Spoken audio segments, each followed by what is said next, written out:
What do you want to talk about today? So I want to talk a little bit about fear. I know there's a lot of fear in the world right now, and so I just want to take a few minutes and offer hopefully some insights into fear that might bring people some relief, or at least help them not feel so stuck. People could use that. Yeah, me too. So what happens when people are afraid? When we get afraid, it triggers a part of our brain that is the fight or flight response. It's a very primitive space. And what happens is we then go into very primitive feelings. In other words, it's all about our survival. And so we become very self-focused and worry about our own needs. It's a natural response. It's important for, again, our survival. However, the challenge is our body doesn't always know the difference between a real threat or an imagined threat. So you can see a hungry bear or you can imagine a hungry bear, and your body can respond in the same way. And so again, as we're in this space where we're feeling afraid, we're telling our brain that there's threats. And in that response, our body then goes into kind of self-survival. And that's why you see a lot of people acting selfishly, the hoarding and really thinking about their own needs. That's all just a natural biological response. It doesn't mean that people are terrible people. It just means that their biology is kicking in. And so, what happens if we stay in that fear space too long? Well, if we stay in that fear space for too long, we start to feel very constricted and small, and our world starts to really narrow in. Again, it's a biological response. When we are in fight or flight, our focus gets very narrow, and all that we're thinking about is how do we get safe and how do we get out of this space that we're in and how do we get to safety. And so it's natural that everything begins to narrow in. And so the more you have that kind of narrow focus, the more you're telling your body things are not cool, things are not okay, and our amygdala is firing all kinds of stress hormones, and we're not able to calm down or settle down. Yeah. And that's a rough feeling. It doesn't feel good. No, it doesn't feel good at all. And if we stay there too long, again, it starts to feel really constricting, and it's a real tax on our system. We feel tired, we feel overwhelmed, and then again, that just kind of feeds more stress into our body. And so as I think about this, and I was really thinking about what I wanted to talk about when it comes to fear, is ways that we can tell our body that things are cool, things are okay, because you actually don't have to change your thoughts to lessen your stress responses. You can do things that tell your body things are okay, things are cool. So it doesn't all have to start first in our mind. There are some things that we can do. And so if you think about fear constricting and pulling things kind of down to a small space, narrow focus, one of the ways that we can start to tell our body and our minds, and then our minds, that things are okay, is by opening up that focus and starting to become more expansive.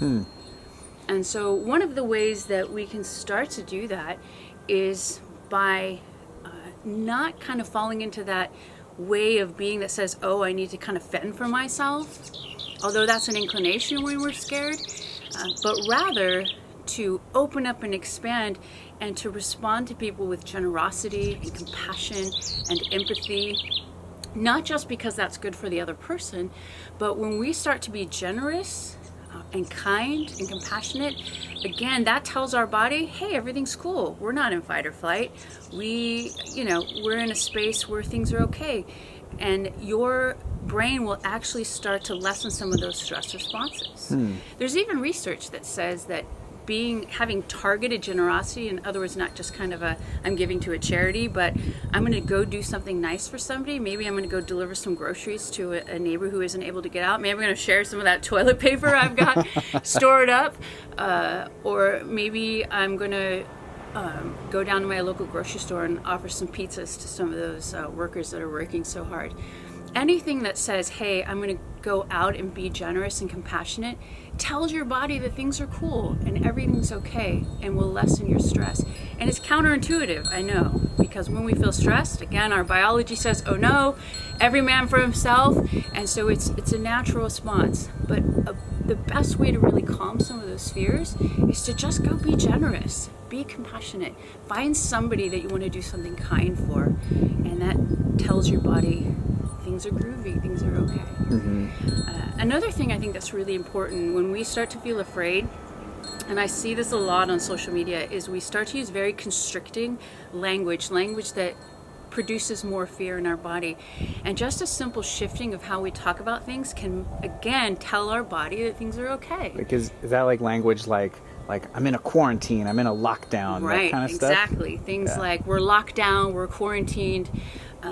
And not that those things are untrue, but I think that when you use very constrictive language, you tell your body, right, that, oh no, things are coming in on me. And so one of the things that you can practice is using more open language. And so in other words, instead of, we're on lockdown and we're on quarantine, saying things like, we're staying home today, or we're staying home during this period because we really care about people. This is an act of care and an act of love and an act of compassion. We are choosing to stay in and hang out together as a family because that's our civil duty. That's what we're doing because we're people who really care about our community. And so when you make it about choicefulness rather than about something that's being taken from you, it automatically feels different. Feels like I have more buy-in to that. Right. That feels good. Exactly. And so the other thing is, again, really owning your own choice. Like, you're choosing to do these things rather than something's being taken from you. The other thing is kind of that whole thing. It's human nature that when you're told you can't do something, it's the only thing you want to do, right? All I want. So if you're languaging things as if I can't do this, I can't go outside, I can't go do the things that I want, your mind is going to naturally want to do those things, because remember, that puts us back into the state of, oh no, something is threatened, and you tell your body to respond with stress. However, if you respond with, hey, these are my choices. I'm choosing to stay home because this is what I want to do for the health of my family, for my own health, for the health of people in my community. Or you say, hey, like, what an opportunity to show some love and care and compassion, We have family who's a nurse. Your sister-in-law is a nurse. And oftentimes I think to myself, like, what a wonderful act of love we are giving her and showing her by staying in and taking care of ourselves so that there are less contamination. And so again, it's really about changing your language to more open, expansive language, and not so much constricting, forced language.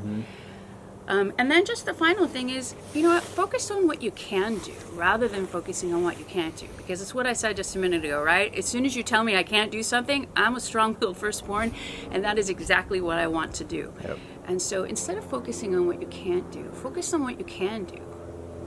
I can take a nap in the middle of the afternoon, which I normally can't do because I'm at work. I can take a walk.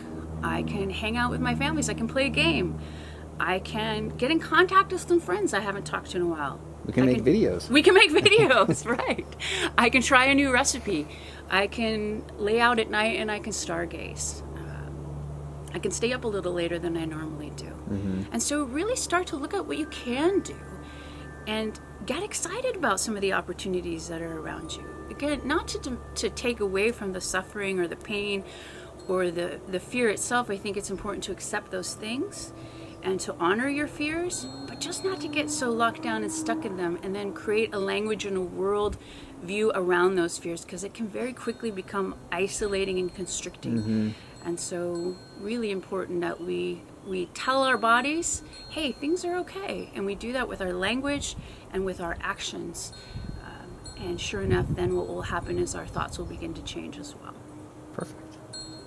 All right. All right. So what's next on deck? Well, maybe next up we'll talk about how we deal with fear and children and how we can help our children adapt to fears as well. Perfect. Okay. All right. Bye.